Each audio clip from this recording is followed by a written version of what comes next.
भी शक्तियां थी, उन सारी चीजों को बरकरार रखा। उसी को लेकर पॉलिटिकल डिबेट है कि क्या ईडी का राजनीतिक दुरुपयोग हो रहा है। लेकिन फिर बीजेपी की तरफ से कहा जा रहा है कि सच नहीं छिपाना, तो फिर ईडी जांच से क्यों घबराना और सत्याग्रह फिर क्यों करना। इसी को लेकर हम लोग बात कर रहे हैं। मेरे साथ कीर्ति आजाद हैं टीएमसी से, मेरे साथ ईश्वरण सिंह भंडारी हैं जीवीएल नरसिम्हा भारतीय जनता पार्टी, और अतुल जी हैं कांग्रेस पार्टी का पक्ष रख रहे हैं। मैं जीवीएल अब आपके पास आ रहा हूं। शिकायत ज्यादा जो कीर्ति आजाद जी की भी है और जो कांग्रेस पार्टी की भी है वो है पॉलिटिकल टूल। मतलब जब आपकी पार्टी में होते हैं, उन्होंने नाम गिनाए हिमंता बिस्वा शर्मा से लेकर सारे नाम, वो जब विपक्ष में होते हैं तो ईडी बड़ी एक्टिव होती है। फिर वॉशिंग मशीन आपकी पार्टी में आते ही वो सारे एकदम से बेदाग, उससे आपत्ति है। देखिए, हमारे विपक्ष के साथी अपने आर्ग्यूमेंट्स को बल देने के लिए बहुत झूठ बोल रहे हैं। अमित शाह जी के खिलाफ कोई कार्रवाई नहीं, कोई केस नहीं है। बिल्कुल आप अपने मनगढ़ंत कहानी छपवाकर नेशनल हेराल्ड वेबसाइट पर आप इसको हकीकत में बदलने की कोशिश करेंगे तो कोई जनता नहीं मानेगी। आपकी जो पाप है तो वो नहीं धुलने वाला है इस प्रकार का झूठ का प्रचार करने से। शिवराज सिंह चौहान जी पर कोई केस नहीं है। ये व्यापम का मामला सुप्रीम कोर्ट तक गया।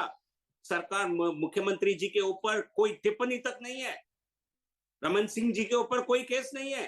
तो आप ऐसे बड़े नाम ले रहे हैं ताकि आपके झूठ को जनता सही सच माने। नहीं जीवीएल, उनका जो सवाल है, मैं इस सवाल को इस तरह से लेता हूं। एक मिनट जीवीएल, इस सवाल को इस तरह से मैं लेता हूं। पिछले 8 सालों में किसी एक बीजेपी नेता पर ईडी की कार्रवाई?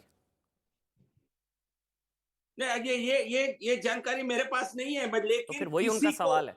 पिछले 8 साल से सारा करप्शन ऑपोजिशन में, केस पहले से चल के उसको बिना इन्वेस्टिगेशन बंद किया हो, मुझे बताइए। ऐसा कोई नहीं है तो आप खुद क्यों नहीं इनिशिएटिव लेते हैं? क्यों आप किसी और के भ्रष्टाचार के नाम पर? जीवीएल, सवाल ये है कि ये क्या एक शब्द का इस्तेमाल हमेशा किया जाता है पॉलिटिकल नैरेटिव में, जीवीएल, संयोग या प्रयोग, संयोग या प्रयोग। तो क्या ये संयोग है पिछले 8 साल से सारा करप्शन ऑपोजिशन में है? सिर्फ कोइंसिडेंस है ये?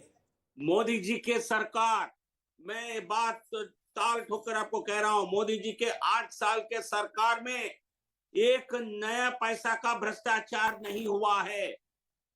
एक आरोप लगाकर देखो, नहीं कर पाओगे। ये तृणमूल कांग्रेस सरकार नहीं है, ये भ्रष्ट कांग्रेस की सरकार नहीं है। 8 साल में एक प्रामाणिकता से मोदी जी ने सरकार चलाया, तो इसलिए हमारे किसी मंत्री पर कोई केस नहीं बनेगा। कैसे बनेगा? एक ईमानदार सरकार दे रही है, इसलिए हमारी सरकार में ये हिम्मत है।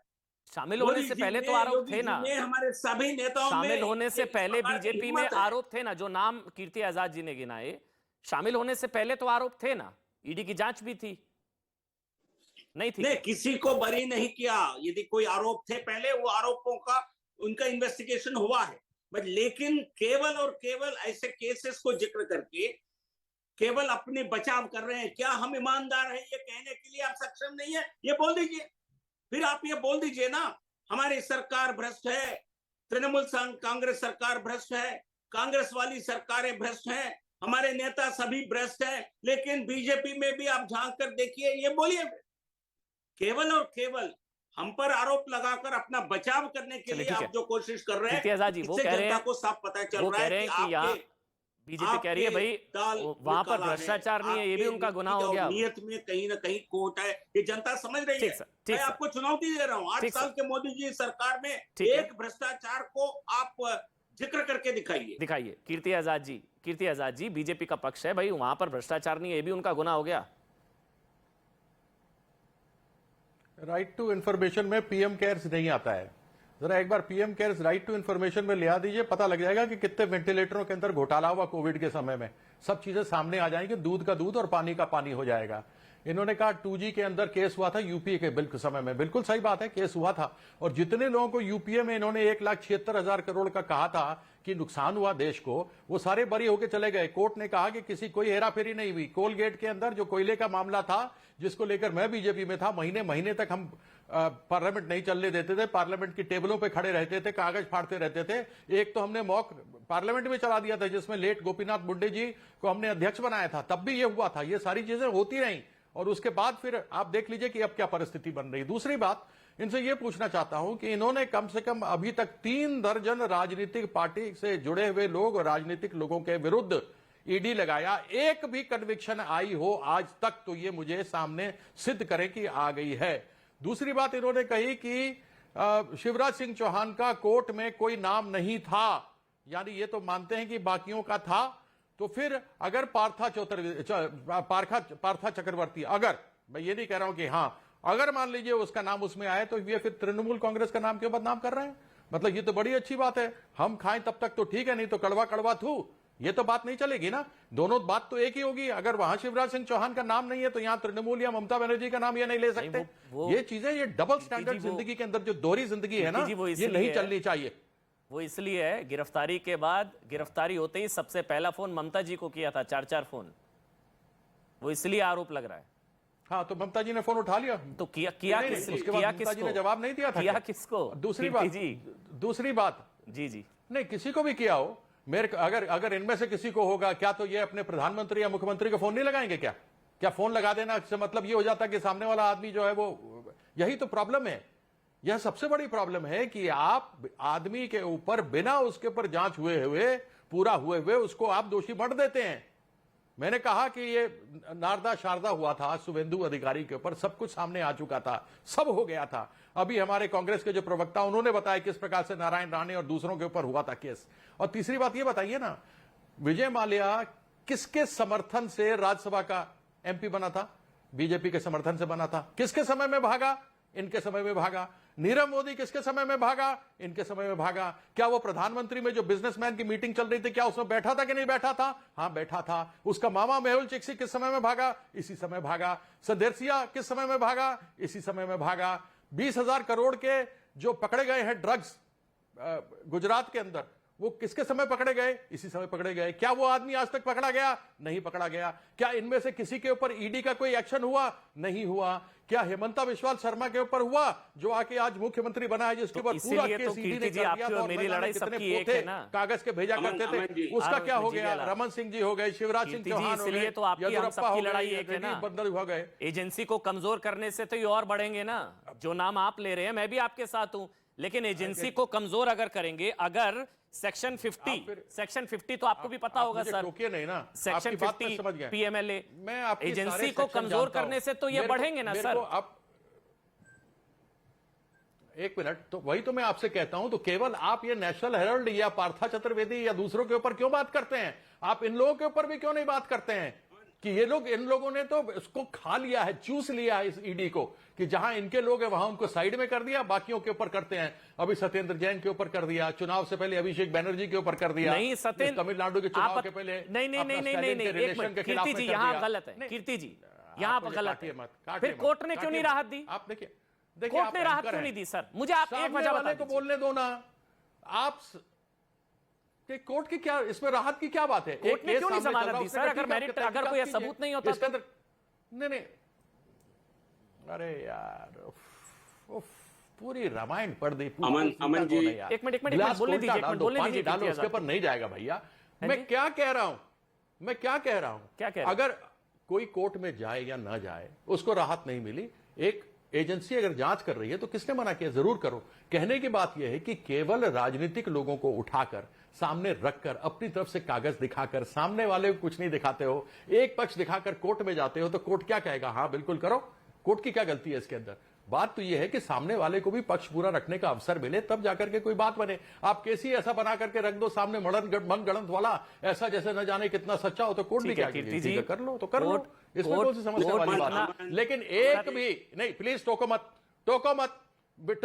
एक भी पॉलिटिकल कन्विक्शन अभी तक मुझे बताओ जो 36 से ज्यादा लोगों के ऊपर हुआ है, एक भी नाम बताओ।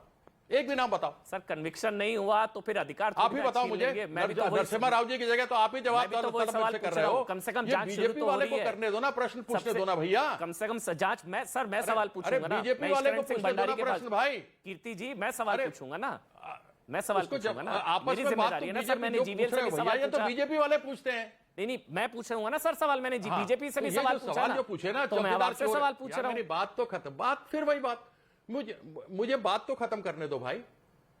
बात खत्म करने दोगे तो नहीं दोगे तो खत्म करो बात। में नहीं बोलता, खत्म कर बात। कब से सर सुन रहा हूं आपकी बात खत्म होगी तभी तो आगे बढ़ूंगा। बोलिए, अब आप कंप्लीट करिए। नहीं, खत्म कर दिया, आगे करो, जाओ। चलिए, इश्करण सिंह भंडारी कि कोर्ट के सामने इस तरह की चीजें प्रोड्यूस की जाती हैं, एक पक्षीय, तो कोर्ट क्या करे? कोर्ट से राहत, अमन जी, सत्येंद्र जैन का जिक्र किया अभी कीर्ति जी ने, कोर्ट से राहत नहीं मिल रही है ना उनको। कोर्ट ने आज टिप्पणी अमन की है जी, कि ये सीएम को सोचना है कि ऐसे भ्रष्ट पृष्ठभूमि वाले आदमी को कैबिनेट में रखना है या नहीं रखना है। ये कोर्ट की टिप्पणी है, कीर्ति जी आपके लिए बता रहा हूं, दिल्ली हाई कोर्ट ने आज टिप्पणी की है हाँ जी, कि अमन जी, ऐसे भ्रष्ट पृष्ठभूमि वाले आदमी को कैबिनेट में रखना है या नहीं रखना है। ये कोर्ट की टिप्पणी है सर, जिसको अभी आप बचा रहे थे। बहरहाल सर्टिफिकेट इस नकली तरह से हैं, वो देश के हाँ जी, शीर्ष हैं, अमन जी, जिनके अमन सर्टिफिकेट जी, नकली हैं, अमन पढ़ाई जी, के certificate, Aman ji, educational qualification. मैं जवाब दे सकता हूँ? ईश्वरण सिंह भंडारी आप बोलिए, फिर आ रहा हूं अतुल जी आपके पास आ रहा हूं। ईश्वरण जी अमन वे ला जी रहा हूं। थोड़ा अमन जी थोड़ा अम्यूजिंग है ये सुनना कि कोर्ट में एक तरफ का पक्ष रखा जाता है और कोर्ट क्या करे। हमारे देश में एडवर्सरियल सिस्टम है, हर अक्यूज्ड के पास वकील होता है, इन सब के पास तो देश के बेहतरीन वकील हैं, नहीं भी वकील अफोर्ड करते तो कोर्ट लीगल एड देता है, दोनों साइड के पक्ष रखे जाते हैं। आप अपनी पूरी बहस करते हैं डिफेंस पक्ष के जो Yes. आरोपी होता है या बेल के लिए पूरी बहस रखते हैं, चाहे वो अनिल देशमुख हो, नवाब मलिक हो या कोई भी अक्यूज्ड हो, गरीब से गरीब को भी लीगल एड मिलता है। तो आपके ऑडियंस को पता होना चाहिए कि ये बात कहना कि कोर्ट के सामने एक पक्ष रखा जाता है, ये ना तो हमारे कानून में है ना ये हमारी डेमोक्रेसी में है। तो ये बात तो मैं सिरे से खारिज करना चाहूंगा। दूसरी बात, अगर किसी अक्यूज्ड के ऊपर केस है और आपको लगता है कि वो बीजेपी का अक्यूज्ड है, उसमें कोर्ट पर कार्रवाई नहीं कर रहा, तो एज अ कंसर्न सिटीजन आपका तो मैं बोलता हूं फर्ज है, और आपके पास तो लीगल टीम है, आप कोर्ट जाइए, 226 में जाइए, रिट पिटीशन डालिए कि ईडी अपनी इन्वेस्टिगेशन एक्सपीडिशनली कवर करे या कोर्ट मॉनिटर्ड प्रोब हो। ये सब लोग काम करते थे जब यूपीए सरकार चलती थी। आपके पास साक्षात है, आपके पास सबूत है, आप कोर्ट से जाके ऑर्डर ले लीजिए। पर किसी संस्था में तो आप मानेंगे, आज का फैसला जो सुप्रीम कोर्ट का है, अगर उस पर वापस आ जाए, उसमें सिर्फ ये कहा गया है कि ईडी के पास ये शक्ति है कि देश के अंदर फाइनेंशियल क्राइम्स, मनी लॉन्ड्रिंग, किसी के घर में 21 करोड़ मिलता है, और अभी मैं देख रहा था नीचे फ्लैश चल रहा था कि शायद कुछ और पैसा मिल गया उनकी जो भी एसोसिएट थी अर्पिता, उसके घर में। अगर ऐसे केस 4 जहां नोट गिनने की मशीन कबाड़- नहीं है। कुछ कुछ मैं पढ़ रहा था फ्लैश, तो अगर इतना पैसा मिल रहा है कि गिनने की मशीनें आ रही हैं, उसके अंदर ईडी के पास क्या पावर ना हो इन्वेस्टिगेट करने की? अगर आप ये कहना चाहते हैं तो मुझे नहीं लगता सुप्रीम कोर्ट ये मानेगा। चलिए अब अतुल जी आप बोलिए। अब चूंकि सुप्रीम कोर्ट ने कह दिया कि ईडी को अधिकार है, सुप्रीम कोर्ट से बड़ा तो कोई नहीं है ना अतुल जी।